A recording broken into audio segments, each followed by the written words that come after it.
Hello everyone and welcome back to Life Transformation UK, or if you're here for the first time, welcome to Life Transformation UK. My name is Ben and it's my mission with this channel to help you achieve your freedom through confidence. In this video today, I want to be talking about some of the lies that you are being told in self-help books.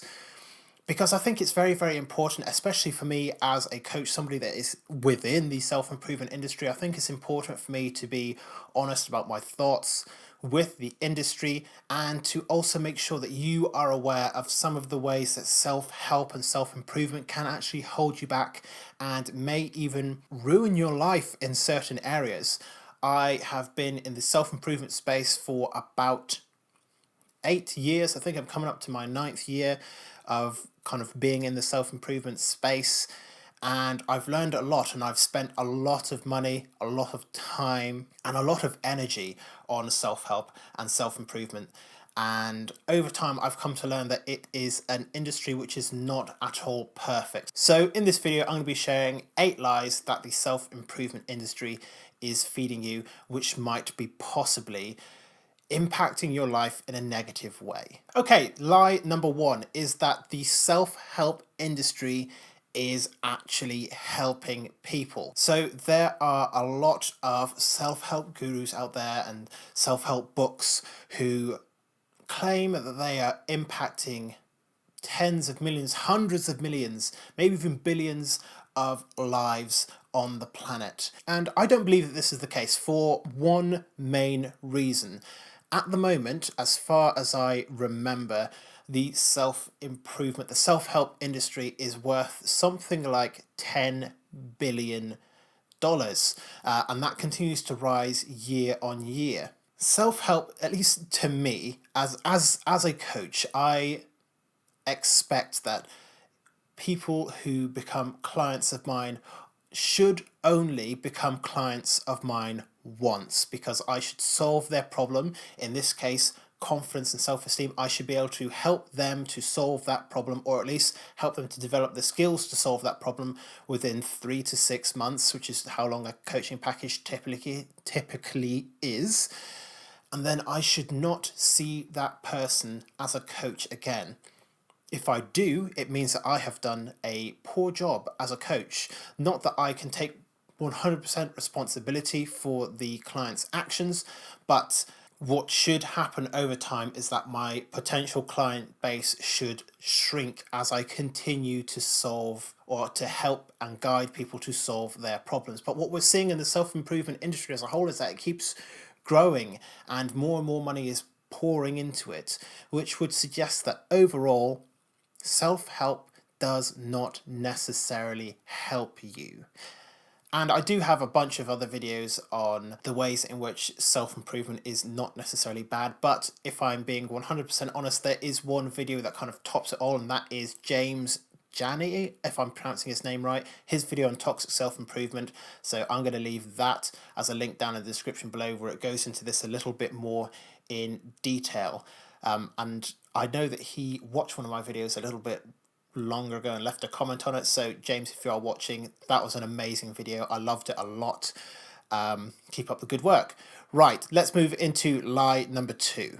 Okay, lie number 2 is that motivation precedes action. And to a certain extent, that is correct. Motivational videos, motivational speeches, they can spur you into taking immediate action. But what you'll find is that motivation quickly burns itself out. I like to describe it as NOS. So in the Fast and Furious films, they have nitrous oxide tanks. Nitrous oxide? I think it's nitrous oxide. NOS tanks strapped to their engines, and when they fire off those tanks, it gives them a massive boost of speed, which allows them to win the race.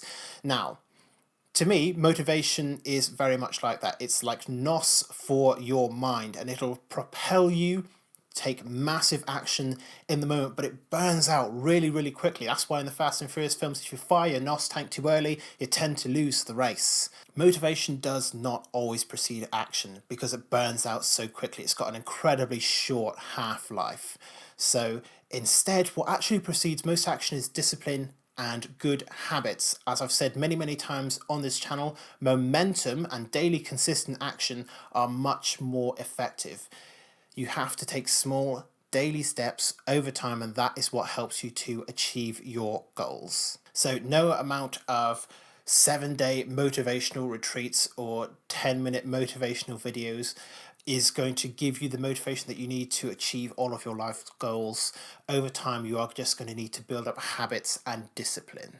Okay, the third lie is that you need self-help books, self-help gurus, or courses in order to improve your life. But what these people seem to always forget is that it is called self-development or self-improvement for a reason. It's all about you. You have to find out what works for you, and no amount of books or online courses is going to show you that. Even on my channel, I don't have all the answers here. All I can do is provide perspectives and information, and what you choose to do with that is entirely your business. That's why I think it's important to give it away for free instead of charging $4,000 for a Date with Destiny ticket, where you might not necessarily learn anything outside of Tony Robbins' normal books, with no offense meant to Tony Robbins at all. So ultimately, you have to find what works for you. It's about self-improvement, the operative part of that being self. You have to put in the work, and no amount of books or gurus or courses is going to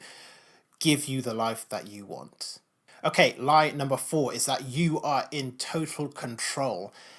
And this is something that I kind of see from books about the law of attraction and things like that, where it is telling you that all you have to do is ask, believe, and receive, and then what you want in life will be attracted to you. It gives you a lot more control over a universe that is inherently chaotic and random.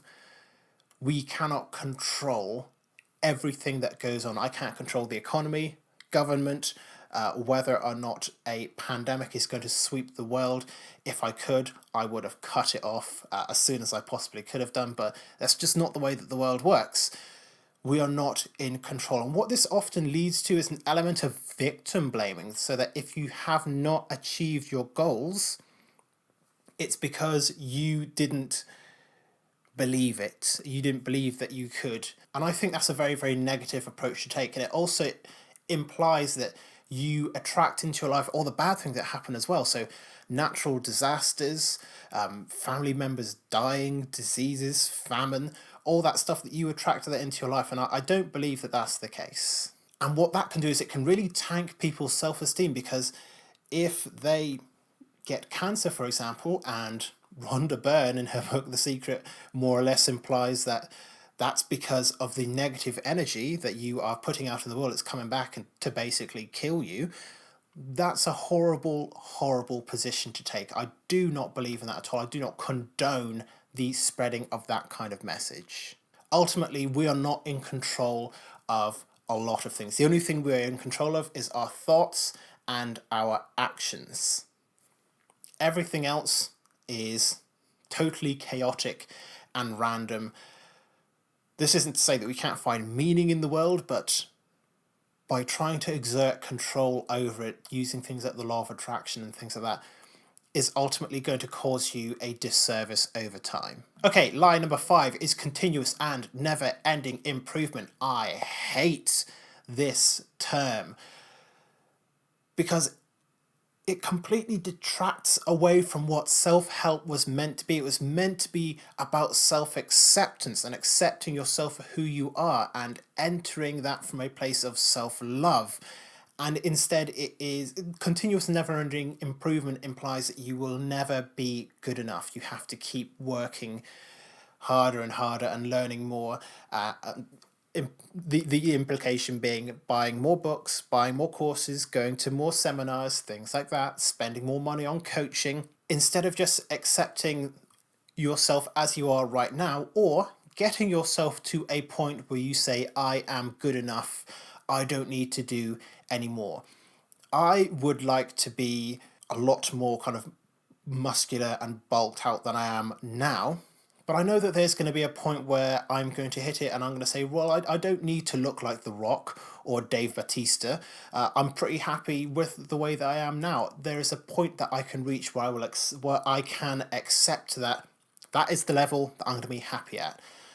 But there is also the fact that you can accept yourself as you are right now. as well, without having to go into continuous and never-ending improvement. So self-acceptance should be at the root of self-help, not continuous and never-ending improvement. That's just kind of perfectionism, but without an end.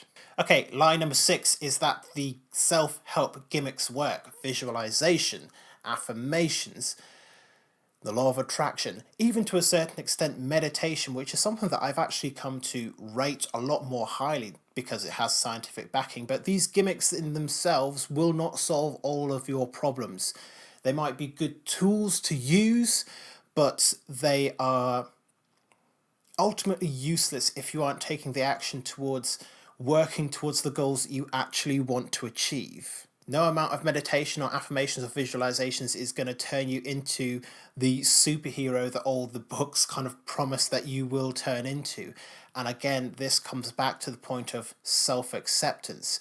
You don't need affirmations if you accept yourself as you are. You don't need visualizations if you're doing the best that you can right now. So don't buy into the fact that you need all of these gimmicks and you need these hypnosis tapes, or you need these specific affirmations, or you need these reprogramming.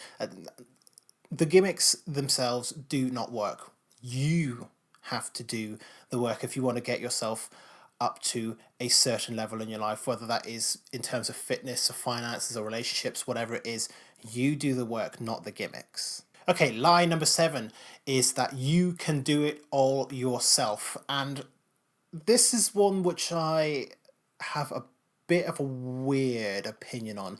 I don't think that you can become the person that you want to be in life on your own. Along the way, you're going to need support from friends, family, significant others, mentors, things like that. So I think that you do ultimately need help. I wouldn't be in the position that I am right now if I hadn't gone out and done kind of 18 months of counselling. That did far more for me than reading 300 plus self-help books over the last kind of almost a decade now. So whether it is a therapist or a counsellor or a coach or family or friends or wife, husband, boyfriend, girlfriend, whatever it is, you are going to need help at some point, and accepting that help is very, very important. I've done a video on how to let others help you, so I'll leave that in the description below. I'll also have that pop up above my head in the banner now, so you can check that video out when you're done with this one. But letting other people help you is hugely important. You're going to need help in life, no matter what it is that you're trying to do. No man and no woman or anyone in between is an island. And then the final lie is that you need a life coach, which again sounds pretty strange coming from a coach, although I would not consider myself a life coach. I will never call myself a life coach because that is the height of narcissism, implying that I can help somebody to kind of improve their entire life or solve all of their life's problems. It makes me feel kind of weird on the inside. So life coaching, don't like the term at all. Coaching isn't for everybody, and I resent the coaches. Maybe as a coach I shouldn't be so resentful. I'll deal with that. But I really don't like the idea that they are trying to give coaching to everyone, and not everyone needs coaching. You don't need coaching for your entire life. Coaching is only for when you want to take things to an advanced level. So let's take sports coaching, for example.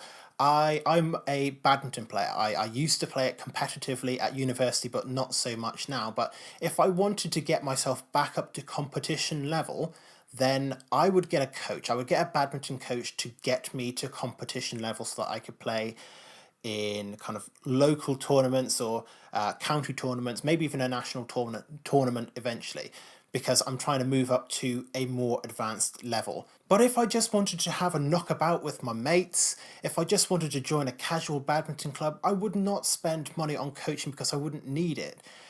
Coaching is only for if you want to move to the next level. So if you're at the beginning of your self-improvement journey, for example, do not waste money on coaching. You have to find out about you. You have to get to know you first and what your vision is. You have to know what your goals are. before you bring in a coach. Otherwise, it's just going to be wasting your time and your money and your energy. Coaching is also not for everyone. Some people just don't need coaching. It's very much the case. And as I keep saying, as a coach, this sounds kind of weird for me to say, but the majority of people do not need it, and it will cause them a disservice to have coaching. So only when you're ready to move up to the next level in your life should you take coaching in any area, whether that is finances or relationships, or in my case, confidence. The only exception to this, I would say, is personal trainers. They're a type of coach as well, kind of fitness coaches, because it's very important to get that base understanding so you don't injure yourself in the gym. So that is the only exception to this rule. So those are the 8 lies that self-help books and self-help gurus are feeding you. And there's a lot more that I could go into, but I didn't want to make this video massively long. It's probably about 15 minutes as it is right now. So I will wrap this video up. Thank you very much for making it all to the end of this video, all the way to the end of this video even. If you have found this video useful, make sure to leave a like, since it really helps to boost the video within the YouTube algorithm. It really helps to support the channel and to let me know if I'm doing a good job as a content creator. If you have any thoughts, any questions, leave them in the comment section below, and I'll do my best to answer every single one as soon as I possibly can. If you're new to the channel, I post videos 3 times a week: Monday for self-esteem, Wednesday for self-confidence, and Friday for more general self-improvement videos like this, and also on goal setting, life visions, things like that. So if you like that kind of content, make sure that you're subscribed to Life Transformation UK with the notification bell on so that you can be notified as soon as I release a new video 3 times a week. But otherwise, thank you very much for making it all the way to the end of this video, and I look forward to seeing you in future videos very soon.